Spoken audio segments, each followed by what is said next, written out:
where you are. Like in Colorado, it's not bad, but hello, friends. If you're like in Florida or somewhere really humid, you have to Hmm. be mindful of. Yeah, I mean, Georgia is pretty humid. Like everything was okay in this garage that's attached to our house, so it's not quite as like Yeah, variable. But it still gets extreme. Like I'll like be wearing gloves out here and stuff in the winter, but a small heater. What's up, friends? We were just chatting about shipping. So Anna's in her backyard. In her my garage. beautiful backyard. It's Friday, and we've both had a week. So Anna's in her garage, and we were talking about like her shipping process. And if you want to, why don't you indulge them in your Yes. shipping process? Oh my gosh, it is first of all, it is very Friday. But yes, so about my shipping process. So basically all my inventory, it used to all be in the garage. I think when I got around, I want to say I was close to 6 or 7 thousand items, I was like, okay.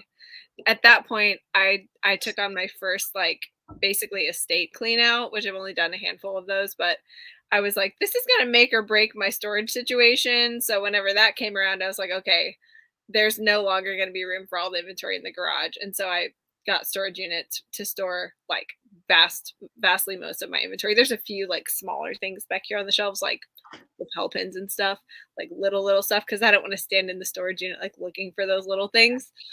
So, which they're pretty quick to find. It's still really organized, but all the little stuff is still in the garage with me and all my shipping supplies. So basically, I have to go to the storage unit, pull everything, bring it back home, and ship it from the garage where all my supplies and my like table and my label printer and all that stuff.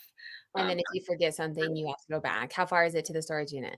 yeah, it's like I want to say it's like honestly like a 5-minute drive, but I absolutely hate that part of it. Like I try to be really careful and I double check stuff to make sure that I don't do that, but it does happen occasionally and I get so pissed when it happens. I'm like so tired of schlepping things back and forth. I And can't then tell do you how you my take husband. photos at your you take photos at your home? Yes, well actually my helper takes most of the photos now, but at her home. But whenever I do that at my home too. So you take photos there, and then do you like what's your process in getting it into your inventory?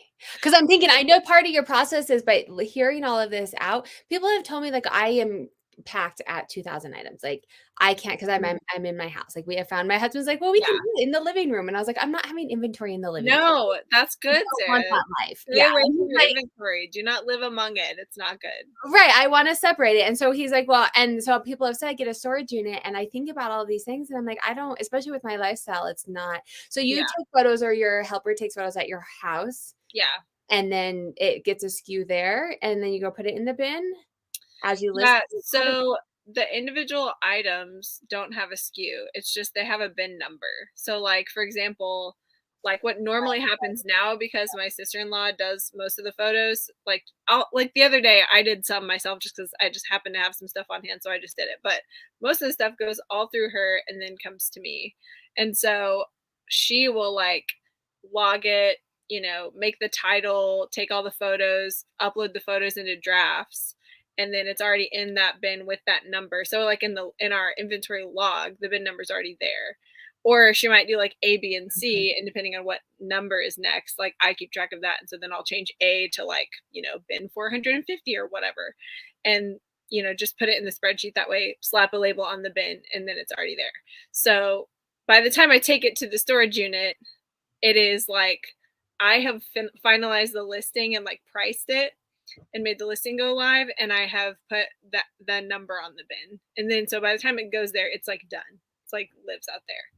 So like occasionally I'll have, Because you fill the bin back up. Oh no, you consolidate down. yeah, I just consolidate. So you consolidate down, and when you're out there, then you have like 3 empty bins, and those empty bins come home with you. Yes. Also, we were like sort of, huh? It's a lot of like pre-planning ahead. You can't just like go in the basement and do it. Sorry, go ahead. Yeah. Kind of. I mean, I was just gonna say another alternative to consolidating. This is a way that I sort of consolidate sometimes. So just because of the like literally the distance between the shelves, on my steel shelves, like I can fit like a big bin and then like a half size bin on top of that. Mhm. So, so sometimes if something is half full, I will just take all of that stuff and put it in a half bin and then just put the same number on that half bin size. You know what I mean? Yeah, So, yeah, like, I'm just putting it in a different container, but it keeps the number. I don't have to change anything in the spreadsheet. I just thought right. about that because last time we were talking about this, I forgot to mention that part. But anyway, Yeah, because when you go in and like, when you consolidate down, then you have to go in and change everything to a new where or I the yeah, just change in the log, like whatever the bin number is. yeah, the thrifty broad is here. So I had mentioned last time we're kind of talking to repeat again, but it came up naturally and it's It did. information. It's hard to like everyone's inventory system is different. Yeah, Um, and every step affects the other steps, so it's like it's hard to just talk about, like, one piece of it, but without the context, because then you're like, "Well, then how do you do this part?" Like, yes, yeah, yeah. exactly. Well, like if you're not like everything's at my house, which makes a huge difference It for does. me because I don't have to I go miss that a anywhere. lot. I know, and people are like, "You gotta separate the 2," and I'm like, "I don't want it." Like, mentally, I do. I close the door, and I have tried Oh, yeah. I've spent a lot of time this past year, like, mentally, like, it's 4 o'clock. I'm gonna go read a book instead of keep working, like, Yes. because if it's at your house, like, you're like, "Well, I'm just gonna work for another hour," right? Yes. The Yeah. thrifty broad was telling me, maybe a year and a half ago, because I used to consolidate down too, and I know you know this, but we have new people watching. Yes, totally. I used to consolidate down too, and it was like time consuming, but I couldn't think of anything else. And so now I just take the half empty bin and fill it up. Because then you Yes. don't have to like change. But I can see for you that being kind of a struggle because you're taking it back and forth. Like I'm just bringing Yes. mine up half empty from the basement. I was gonna say, if I was doing all of it myself, all the physical work myself, I would probably do it that way. And now, like I sort of do it. I sort of do that in certain instances. Like I was kind of telling you back here behind me, all these like little bins Oh, back yeah. here. Ta-da! Those are all bins. Well, those all have really small things in them. But like for example, my aunt recently gave me her like lifetime collection of like button pins, and those are things that are like I price them for like 15 bucks. Like they're below my normal price point, but I don't pay anyone to handle those. And I personally can do them really, really fast. And they take up like almost no space. They're super cheap to ship, you know. So I'm like, okay, I'll like piecemeal that huge lot out. It's like a huge collection with like thousands of pins. So every once in a while, I'll like grab 25 or 50 pins and I will just get them listed myself within like an hour or two. And so for that, it's like I have, this bin right here is partially full and I know there's room in it. So I'm going to go ahead and log those pins as in that bin and just add them. But, But that's at your house because the that's at struggle my would house. Yeah. I mean, because I'm thinking through this, the struggle would be is if you took a half empty bin, you Yeah. took it to your sister-in-law's house to do it, and then it takes you a week to get listing and get it. If something sold out of that I'd bin, be like, wait, where is that? Yeah. right. So It's that's why it can't work for you. it's the sacrifice of being able to have, twice the inventory I could have if I had to keep it all in my garage. Still, but I'm telling you though, like the next place I live, I really want to have it on site again because I'm so tired of like schlepping things back and forth. Like I am doing it because it's a best case scenario for my current setup and there's not a better way available to me here, but I want there to be the next house. So, Well, and I'm just thinking the time, I don't want to say wasted because it's just what you're doing, but right. just the But schlepping back it's and spent. forth and Yeah, then I mean it costs time for sure. the human error that's possible in the more processes that you have. And I'm sure you have your processes Errors. down, Come but on, I like don't like errors, Sarah. Are you kidding I'm sure yours are fine. I'm thinking for me, I lost my first not my first. me? It's probably been a year and a half or 2 years since I could not find an item and Yeah. not figure out why. Like most of the time it's sold on eBay and I didn't take it off of Poshmark. Yeah, it's I like like some legitimately administrative yeah. yeah, or it was like a return or like something. I it was in the bin and there it was like let's say it was number 101 and I had 100 and I had 102. You're just And like, I was like, I don't like, there's nowhere it could be. Like, I mean, it's somewhere, but I'm like, I don't know. yeah, That was a complete side note, but I'm just thinking like the more processes you have and the more places that it's going, or yeah, like even moving it to a new bin, if it like falls and now it's like underneath something or yeah, like, those are cracks that things do occasionally fall through. I mean, I didn't even have a bin number inventory system until, fairly recently, like, I know you and which Rosie were talking about that. And I'm like, I know. Excuse me. I hope it's going well with Rosie. I haven't checked in with her about it, but Yeah. But they're On wearing that note, Anna does have a book that talks a lot about this. Was not a segue, but I just looked down and I was like, oh yeah, she has a book oh, here on it is. it. Oh yeah, great timing actually. I have, you can see behind me here, this old dinosaur of like a file sorter. I actually Oh, talked about finding this for free in the book because it was like a huge moment for me because I was like so happy to find it. But I have restocked them.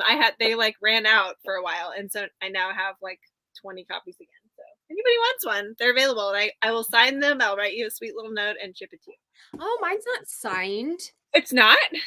I know. I'm gonna have to send you I'll some. have to fly to Georgia and come visit you.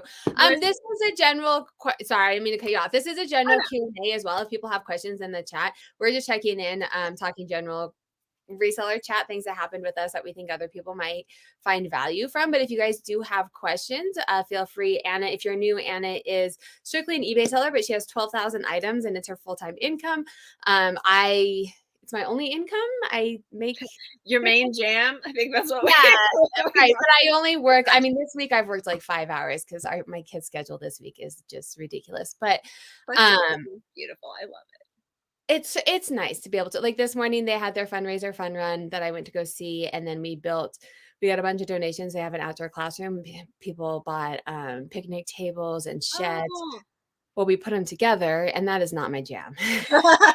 Especially with, like, so my daughter's classroom is first to third graders, so you're Oh, talking like 6 to 9-year-olds oh my gosh. helping while you're also trying to read the instructions. It was like I like had to take a walk after. I was like, this is tough.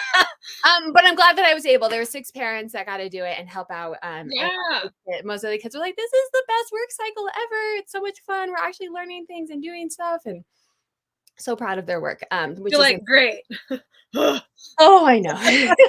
Me in that shed, I'm like, it should not be hard. It is 4 balls and a top. Why is this so difficult? Yeah, But this little first grader helped me figure out the instructions.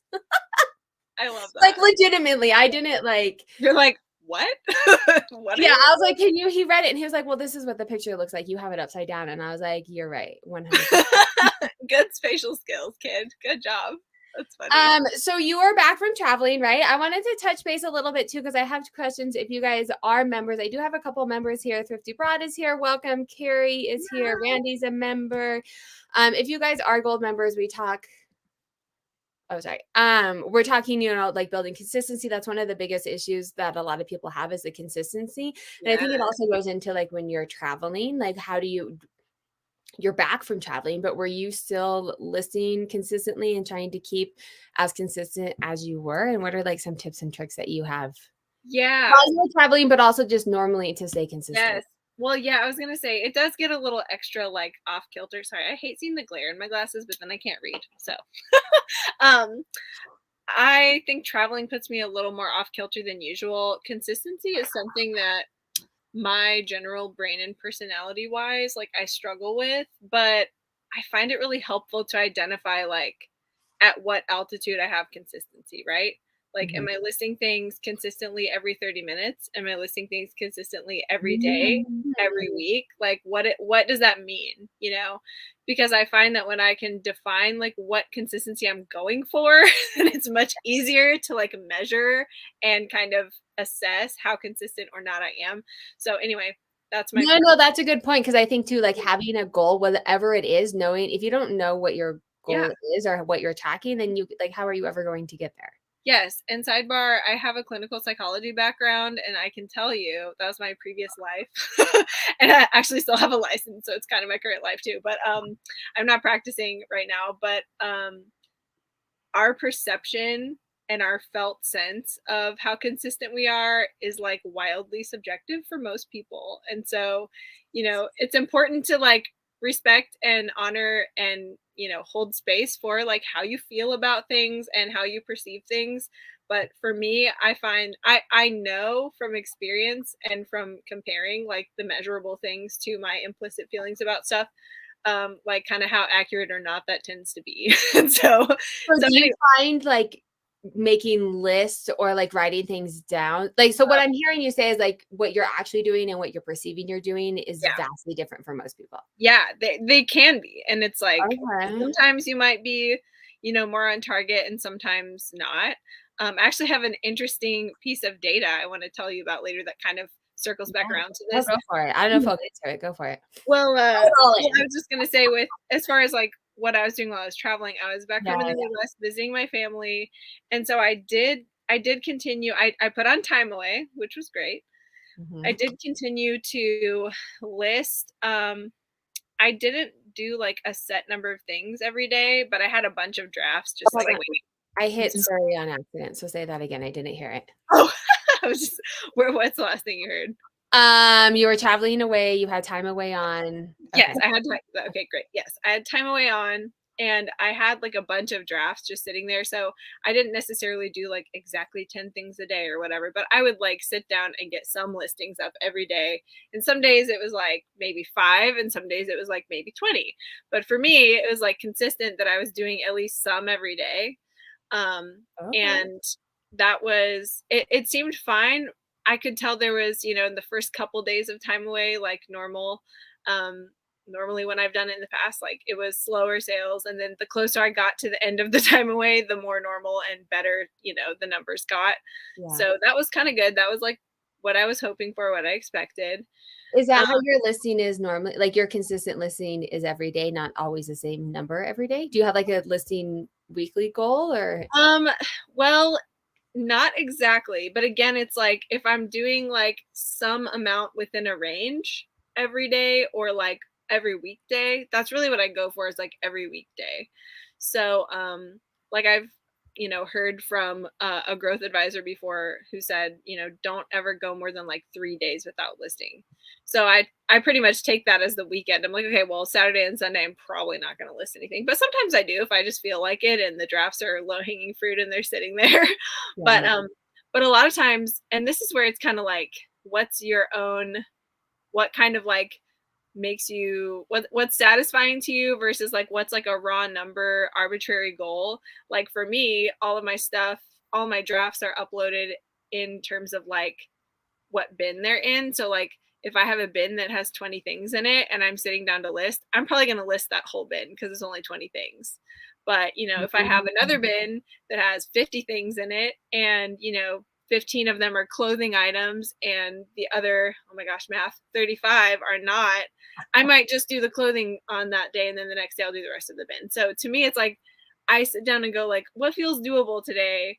And there's usually some arbitrary criteria like that I come up with. But if I'm listing at least several every day, and then other times I'm like, well, my helper is about to upload, 150 new drafts tomorrow. So I've got 50 left, or I've got 100 left because I've been slacking. I'm going to sit down and do all of them today, which probably isn't recommended, but I want to get out of her way so she can upload the drafts. Yeah. So, This is interesting because our brains all work very differently, and I think it's different in, like, what is consistent. Because to me, I have to have that number. I yeah, have to do 10 every single day yeah, because otherwise I don't know, like, I don't know how I'm gonna feel tomorrow, and then I'm not and yeah. then it helps, like, it makes me get out of the consistency if I'm Mhm. not doing, like, the same.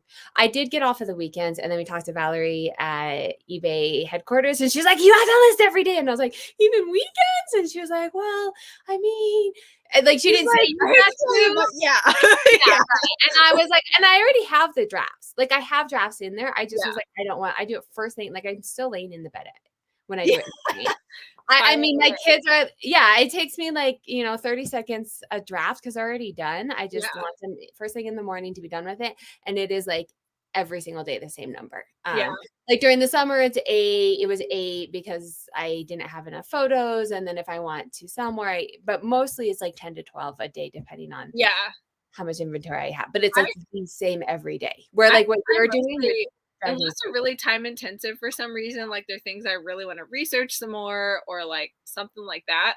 Normally by the time they're drafts, I'm already have researched them. But anyway, sometimes it's not the case. Most times I try to do at least 10. Like if I'm not doing 10, or if I'm, not able to do 10, then I really don't have time to do any. So I'm just like, I'll just do them tomorrow. But Oh, yeah, that's valid. So we have a couple of people in the chat that are commenting. I think it's interesting. I am not consistent with listening due to health challenges. And I know a lot of people struggle with that. I also do or also due to caregiving for my elderly folks, and it's okay. I'm on disability and I do my best all around. And I think you definitely have to be kind to yourself and, have your consistency. What is your level of Yeah. consistency? I know the thrifty broad as well. It has an autoimmune disorder, causes loose Yeah. pain, so it's hard to be consistent because of that.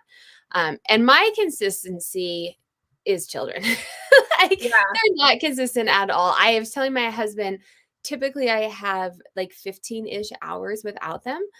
But every single week since they have started school, there has been 1 to 2 days that It's just something's come up. Either something they're else comes up. sick Yeah. or, like, I subbed this week because they asked if I could. They couldn't get anyone else, so I subbed. There was a fun run, and then there was a fundraiser, and then there was, like, a back Yeah. to school.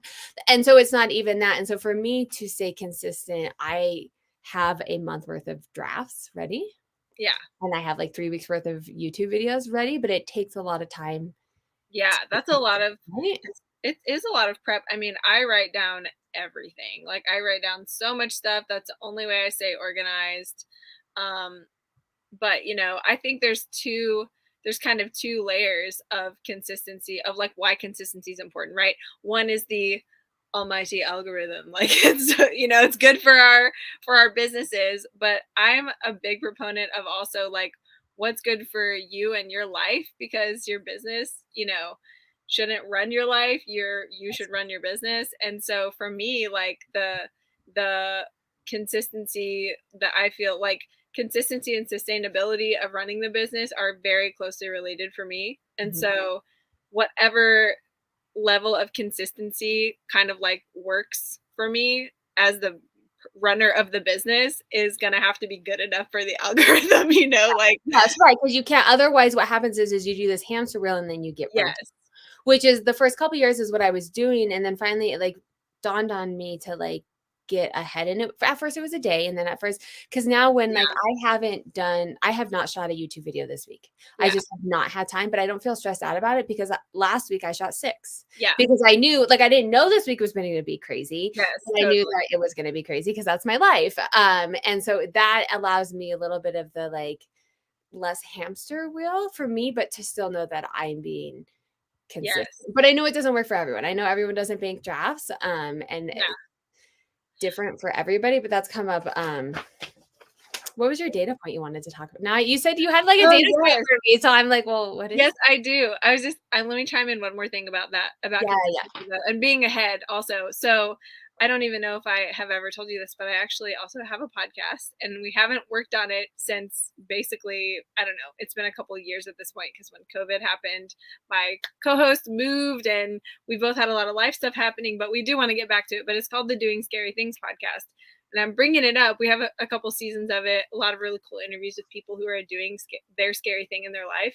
Yeah. And I produced the episodes. And so that was me with the podcast. Like we've got to be like a month ahead of Mhm. schedule having these raw audios like in because I would get so stressed out if it was like, oh my gosh, I have to hurry up and get this thing edited for like Thursday or whatever. Like I'd be like, oh my gosh. So I always was like, we gotta have 4 episodes in the queue, Yeah. ahead of where we need to be. And that was honestly like such a game changer for like the stress level of producing it all together. So I totally, totally get that. As well, and in doing it, I've really worked hard in the past year to do it, year and a half to do bank, and it's given me my time back because Yeah, I'm not constantly like, I'm not and I think what a lot of people struggle with is because I have I don't know, 150 items right now that could be listed. And yeah, so, like, well, just list them, right? Like, if I have 100 items, I'm just gonna list them, which is fine. But then for 3 weeks, I wouldn't have anything.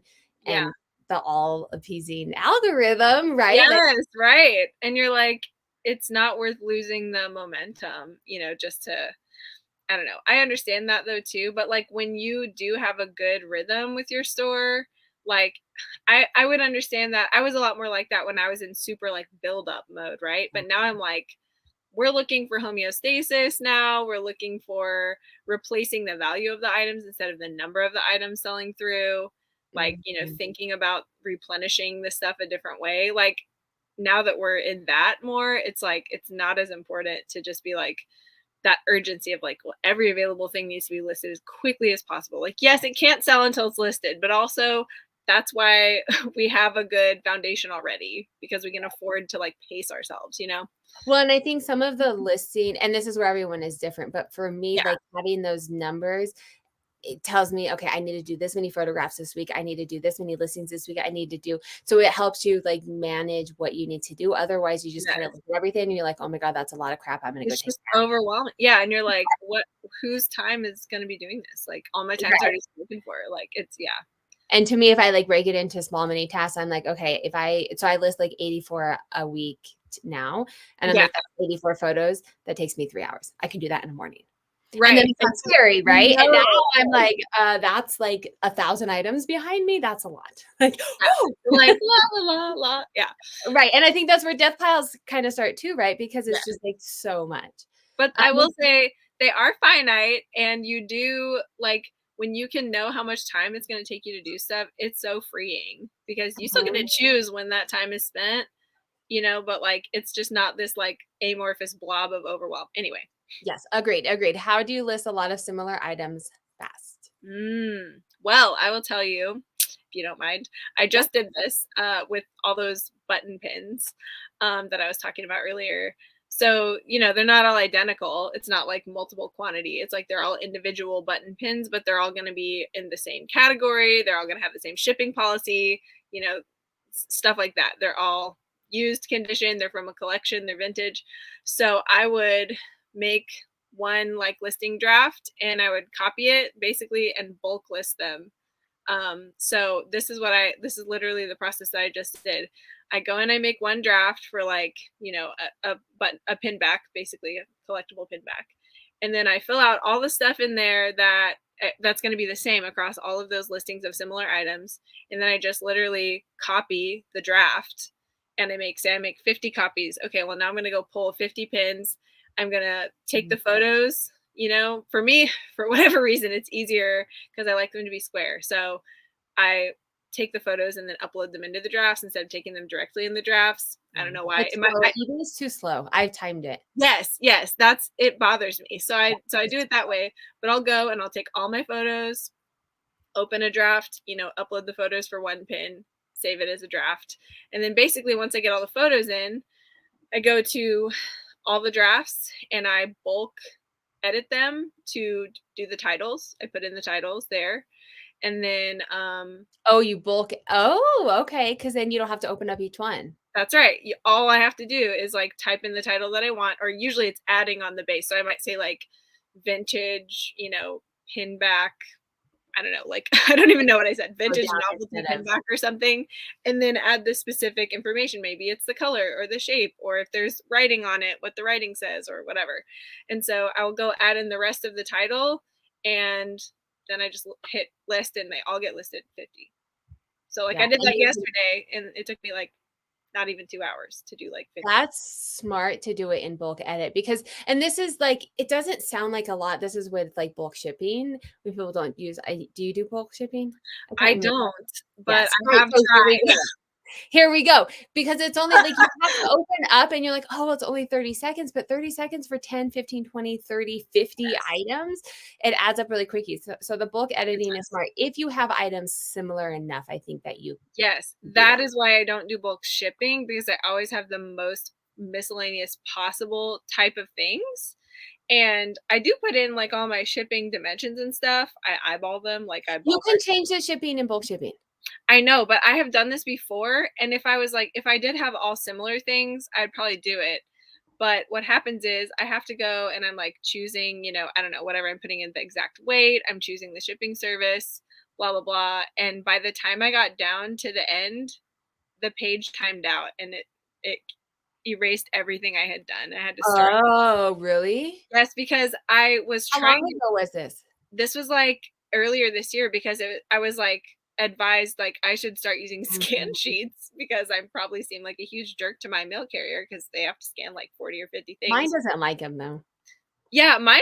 I asked her and she's like, "Oh, I don't care. It doesn't make a difference to me." And I was like, "Okay, well that makes me feel better." But I was like, "I am gonna try it to try and make your life easier." Well, so I wonder if you even just did 10 at a time, it would save you. Yeah, that's what I probably should do But is that's like an eBay, like, you need to tell eBay that.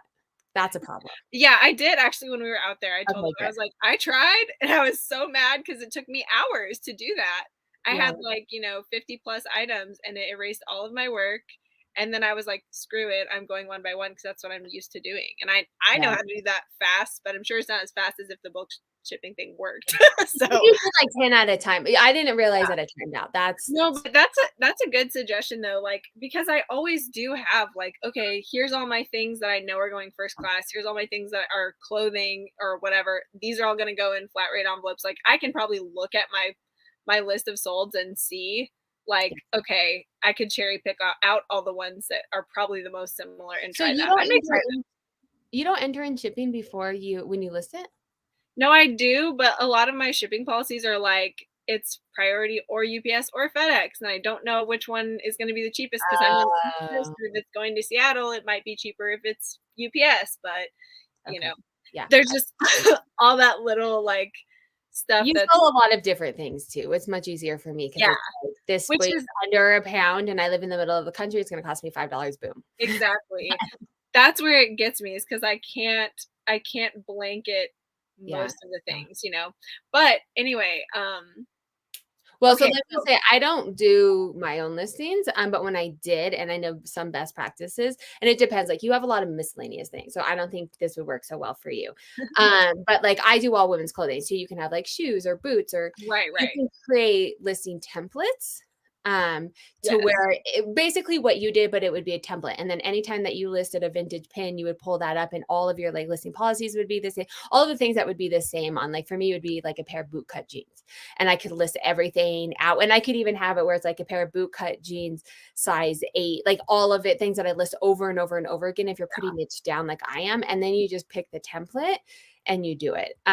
Until recently, this last update, eBay didn't allow virtual assistants to have listing templates, which seems ridiculous to me because that's what most virtual assistants do is listing. yeah. But recently they said when we were at headquarters, they said they had updated it and they have. And I'm Oh, working on good. my virtual assistants to work on the templates.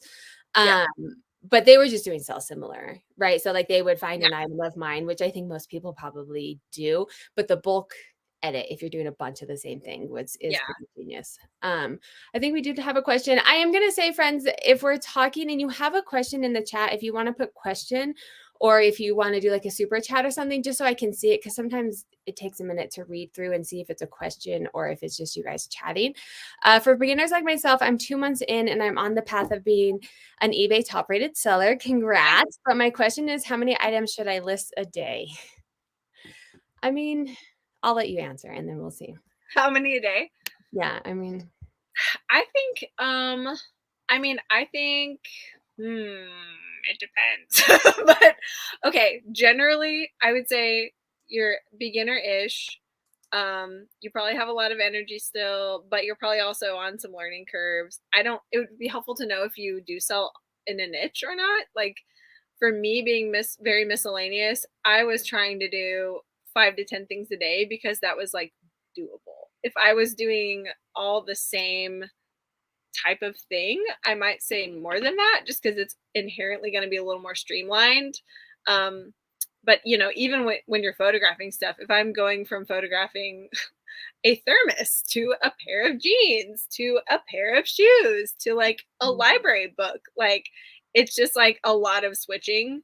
And so for me, I've noticed over the years that like that takes me longer, and I do try to actually batch as much as I possibly can, even if I'm doing a bunch of miscellaneous stuff. If I have a bunch of coffee mugs, I'll do them all at the same time because I'm like in the coffee mug mindset when I'm photographing those well, photos. and it is quicker, even if it's just Yeah, seconds. It is they definitely add up, man. They add up. they do. But I would say like 5 to 10. And if you feel like you're eating that for breakfast, then challenge yourself and kick it up. Yeah. Just I would, and I like this perspective because I look very hard like numbers. And yeah, I don't think about like all the other aspects of it.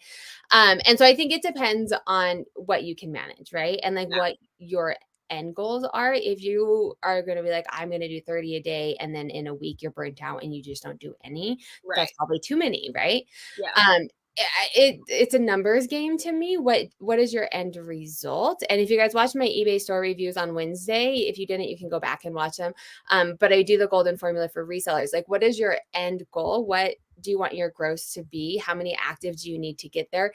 What is your average sale price? What is your sell-through rate? Figure out all those numbers and you can go all the way down to it. Like, there's a reason that I list 12 a day because I want to hit $10,000 a month. And it's Yeah. all a backwards numbers game for me. Yeah. And then also I know it's doable. I've pumped it up to 15 a day. That's not manageable It's in my too much. lifestyle right now. Well, It's too that's the other thing. I think burnout can be really scary, but again, going back to like how our perception is very subjective and, how well we're regulating our emotions that day. So it can be subjective, for all people. And so I love the hard numbers too for that reason because it's like you can also go like, okay, say that you do feel like, well, 10's just not enough like momentum for me. I'm going to do 20 a day. Okay, commit to that for like a week and then evaluate after that week. Don't evaluate it while you're doing it. If it's really, really hard and it's terrible and you're like, I'm going to hate this, wait till you get to the end of the week and see. Do it as an experiment. Like, there's so much permission and freedom to like let your experience and the numbers inform your decision when you treat things like an experiment. Yep. So you can't fail an experiment. All you can do is learn from it.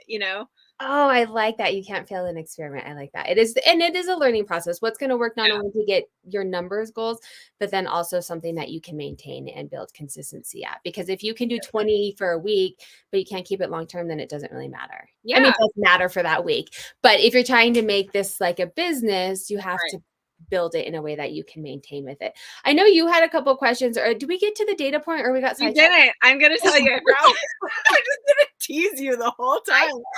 You Okay, said that number, and I'm like, come on. you're What do like, you tell want? me, tell me. Okay, so I can actually possibly find a way to show you because it's actually like a chart. But Oh, let me explain it first because I don't know. I don't know if this is a growth advisor thing that only they have access to, or if it's a thing that we can access ourselves. And you probably know whether you okay. have access to this or not.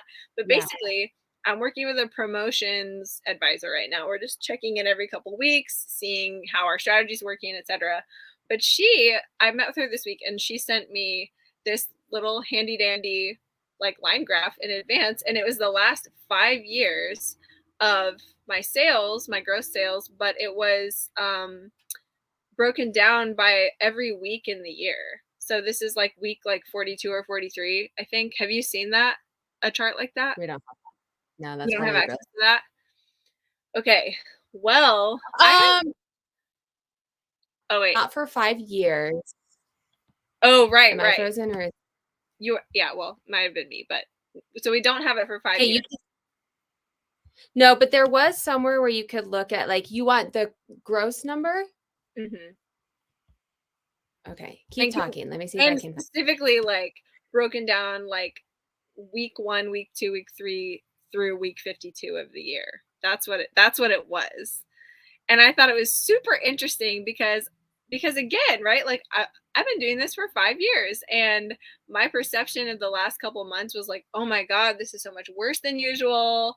Like usually I have a summer slump in like July and August, but like never in September. And I looked at this chart and was like, no, this is exactly like every other year before. Like Oh, so you could see the seasonality. yes, Yes. but it was really cool because, we've been doing all of implementing all this stuff while things have been kind of down. And um she was like, "So yeah, it looks like in the next like week or two you're going to start seeing your Q4 spike that you always see." And I was like, Oh. "That's actually really encouraging." And it did it So, it's like probably like next week. So we'll see if it like continues to follow suit. But I just thought it was amazing. Well, because also I know that most of our back end stuff on eBay, we absolutely don't have 5 years of data on anything. Wow, no. that was like So it's not yeah, yeah. So this went to StreamYard. I'm gonna show you. So this is not I like this question. It's not because I like you have these feelings of what is happening. And yeah. oftentimes for me, I'm like, oh my God, sales suck so bad. And then I look at my numbers and I'm like, what are you talking about, Sarah? Get it together. Like No, your sales are fine. Like, so you have to like gut check yourself. So there is a part in eBay. It doesn't go back 5 years. Can you see this? yes. Okay, Oh, so yes. Okay. Is that so under if you go to performance performance? Yeah. and then Okay. you go to sales, and you can see my sales are actually down. Um, it's not a Sweet. gut check. And you scroll down, and this is cool too because you can look at promoted listings. And if you do, Yes. oh wait, let me go up so I can show you what I did. So I did this year Okay. compared to the previous year. So it won't go Great. 5 years, but it'll if it's a seasonal trend and you scroll down. Yeah. So you can see I definitely have a seasonal trend too, right? Like it dips in the Yes. summer, but mine does come back up in August and September normally. It did Yeah. not. this year. So like that's not the You're case like, for me. WTF?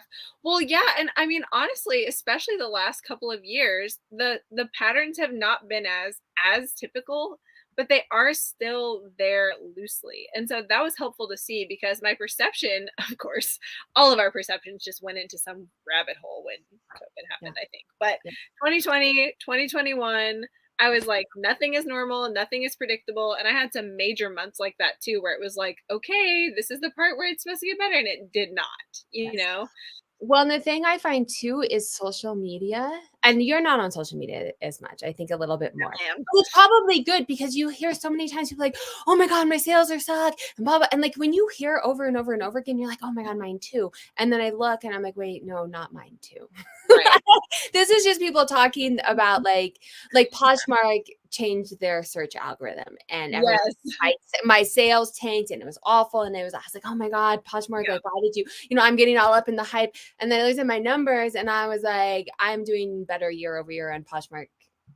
Yeah. So it's not impacting me. And Yeah. not to say, like, not saying it wasn't impacting other people. We found out that there was a test group A and test group B, and they changed some and not others. So I Yes. think I was fortunate to where I was not changed, Yeah. but I was getting all up in the hype too. And then it's like, check your numbers and Yeah. see if what you think is happening is actually happening or Well, no. and also, like, I don't know, I've sort of always to some extent been in like growth mode, right? Mhm. Like when is the foundation really set? And I've sort of waffled on that, and of course trying to make those decisions during major economic changes and pressures and concerns, like that's hard. But like one thing, like when I look at my numbers, I did have to do this recently. I am working with a financial planner for like our overall like life finances, house buying decisions, like all kinds of stuff. Yeah, yeah. And he was like, "Wow, your business is really growing. Like, look at this. Like year over year, it's like way better." And I'm like, "Yes, hey, yes, it is." Like my gross sales has gone like way up, like every single year, year over year. But something that I know in the back of my mind, or not even the back, the front of my mind, is like, yeah, it's gone up, this percentage, which is the same as the previous year percentage, Yeah. but I have doubled my inventory since then. And Yes. so it's like it's not proportionate with how much Right. inventory is growing. It is still growing, thank God, but in my expectations, it should be growing more. It should be growing proportionately, and it hasn't. This is a great point, and this is one of the big reasons that I harp so much on tracking your sell-through rate, Yeah. because that if you're increasing your listings and your sell-through rate is going down, Yes. yes, you're making more money, but not proportionally. So Right. either something's wrong, and I'm not saying this for you, but just in general, No, you're right a though. teaching lesson, like either you're buying things people don't want, your other inventory needs to be sold better, or that things that you're listing you're not listing them Your correctly. listings are very stagnant and you don't know. Maybe, but that's what, like, when I was in growth mode and like my sell-through rate is not, I met with a growth advisor as well. Yeah.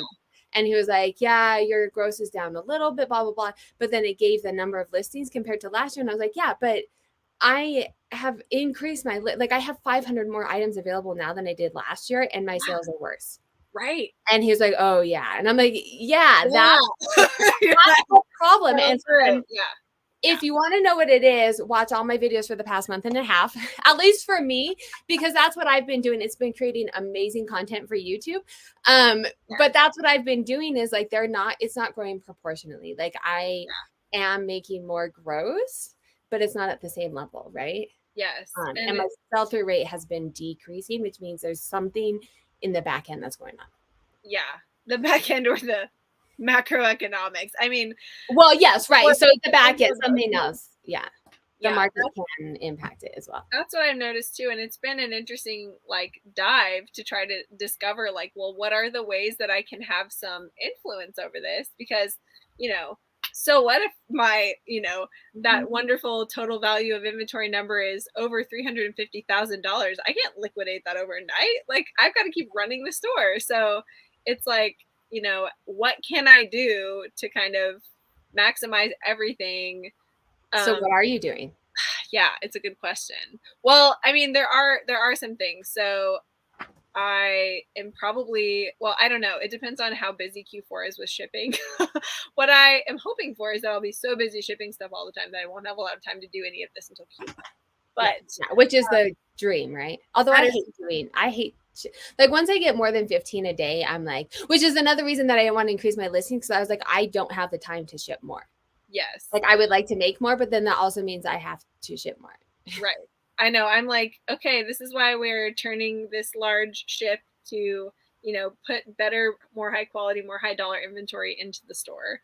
Yeah. But yeah, so I am doing things like keeping on top of my listings not being stagnant. I'll let them get a little stale, but not stagnant. And then So for those that are new, what's the yes. difference in stale and stagnant? So stale is if it's more than 30 days old with the same listing ID number, and the remedy to that is to sell similar. Stagnant is 90 days or more. And so I didn't even know this was a thing. I thought it was like a myth essentially and paid no attention to it until a growth advisor like ran a report and showed me, and I was like, oh crap, 99% of my 12,500 items are completely stagnant. So 99%? oh yeah, it was. Oh, That was earlier this year. So this year I've been like cycling through, refreshing everything. And so now I don't have anything that's actually stagnant. I have like a small subset that's stale that's on the way to getting refreshed, basically. so when you say you refresh, you're ending it and selling it similar.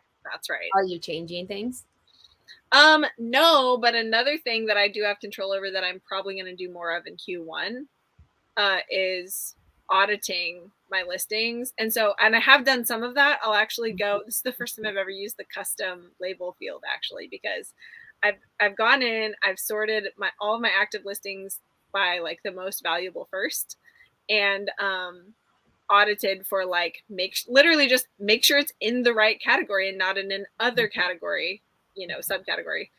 Especially if it's really old, because how many times has eBay, especially for your stuff, you have Yes, so many, like if they change the category, in theory, they do it for you, but it's that's not always right. the case.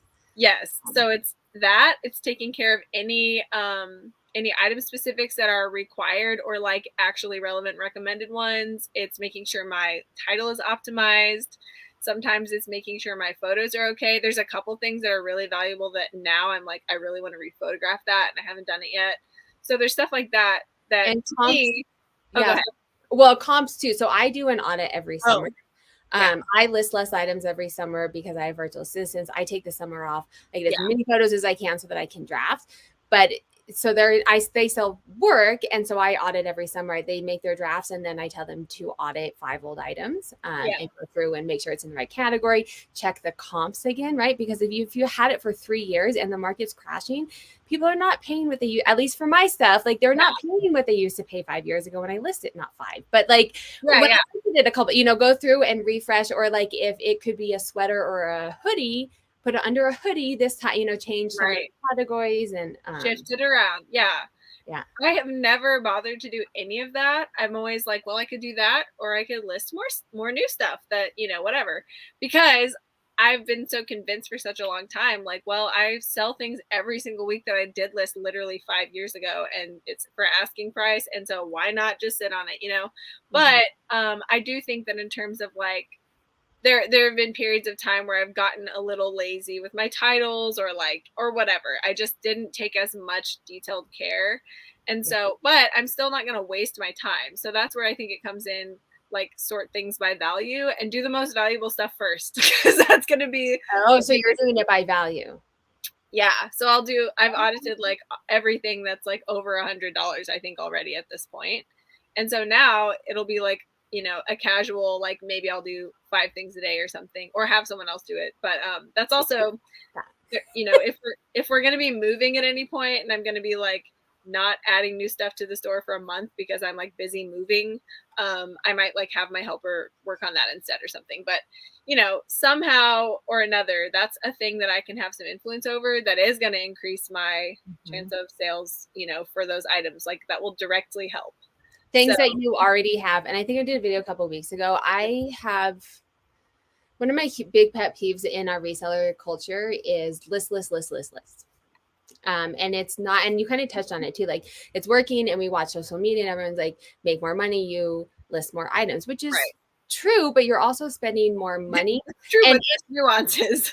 right. And if your sell-through rate, if you're listing more items and your sell-through rate is going down, you're not making more. I mean, you're making Yeah. more money, but not at the same, like we were talking about, not at the same proportion. So going in the back end and figuring out, or like you said, for me, like some of it's the macroeconomics that are impacting, like the market is absolutely impacting me. And I'm going through and changing prices and running a lot of sales because I can't go in and recomp everything, but I know like if I've had it for 2 years, part of it is probably it's priced too high.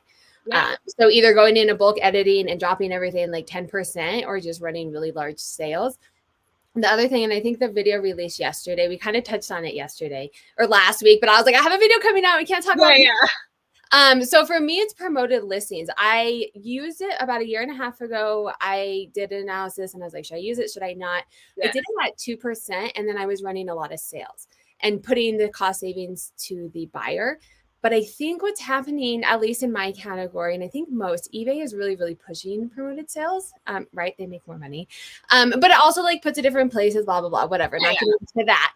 But they've been pushing it, and for more people to stay current, more people are using it now than they were a year and a half ago when I did this scenario. Right. So I was doing it at 2% and it was working just fine.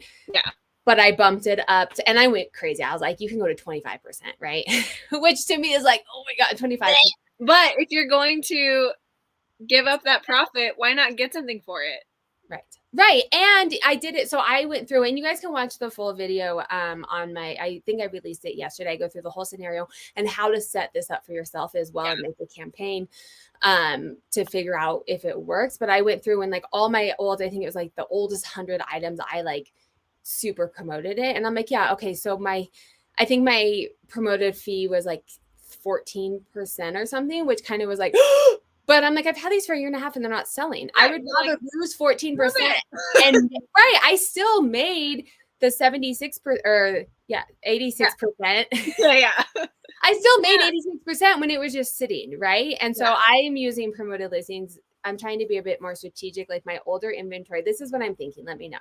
Yes. I'm thinking old inventory. I'm going to do like huge promoted listings because it already has, Michelle's mentioning too here, like eBay has your data, Google has your data. You don't want to like just get rid of it right away. Yeah. So I'm thinking older inventory, I promote really high. Like it already is on eBay. eBay already has some algorithm with it.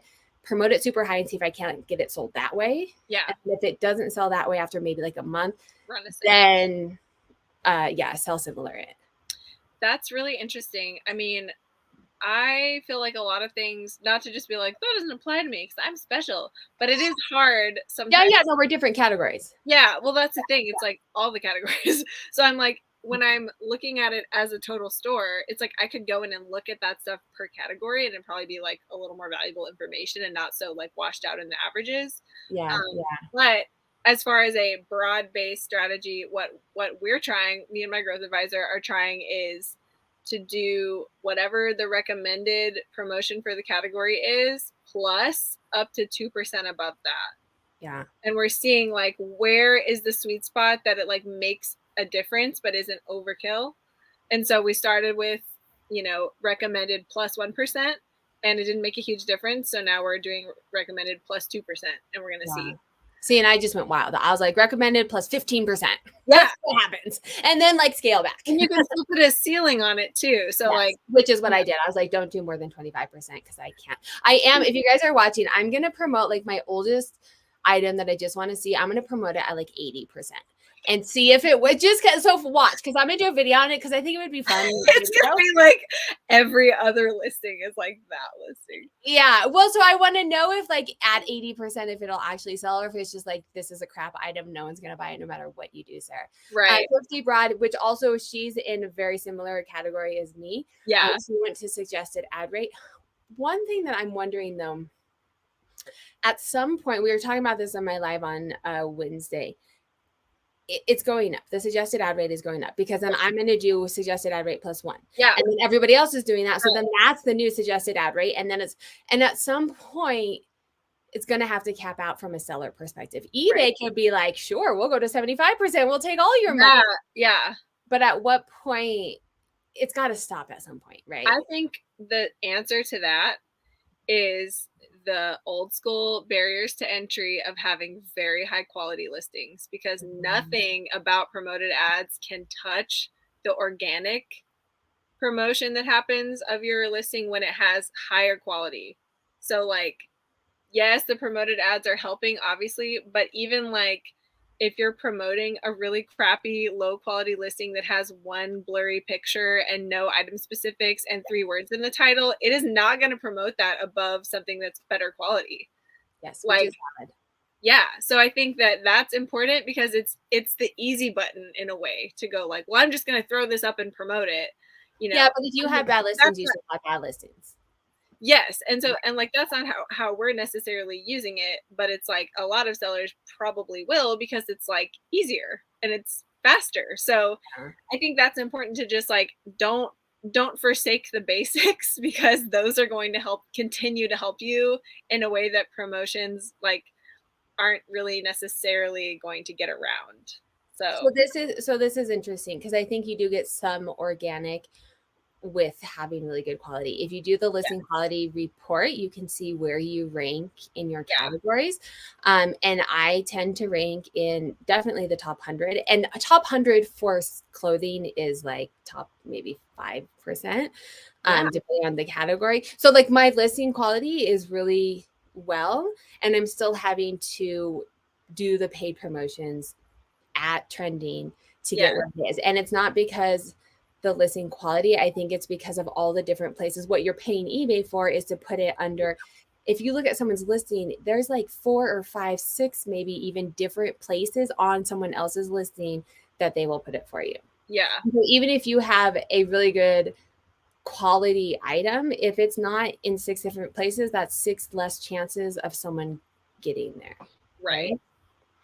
But I'm wondering too, as I'm talking, this is why I like these conversations. As I'm talking through this, I'm wondering if, depending on the category, you sell a lot of miscellaneous, obviously, but if you Kind can of in build, the name, Sarah. if you can build up like your store reputation and your followers and your Yeah, newsletters and stuff and get people to come back to you, then you're not having to pay eBay because you've built up your brand, that's right? true. That is true. That just like clicked to me. We have a question, and then I can't forget my children. What is the percentage of your sales are charged the promotional fee? I can show. Do you know yours offhand? I can. Um, Right. what percentage?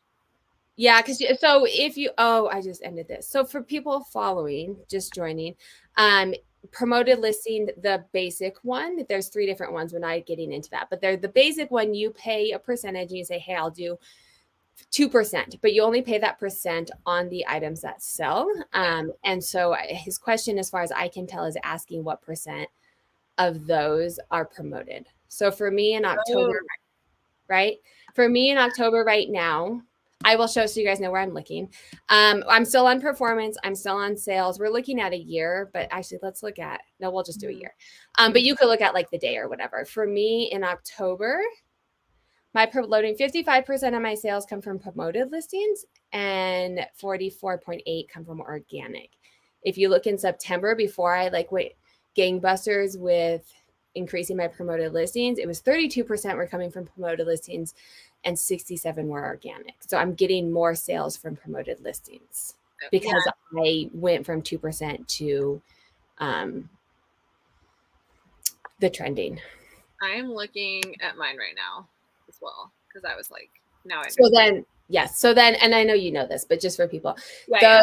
those percent. So in October, and this is something I talk about in my video too. My gross sales have increased, but now I'm paying, instead of paying 32% of promoted listing fees, I am now paying that suggested ad rate for 67 of my items. So my net is actually, I can probably show you that too. My total sales are down 21%, but my net sales are down 6.5 ish more because I'm promoting more. I'm paying more to promote. So my net sales are down even more, if that makes sense for Yeah. people listening. I know for you. It does.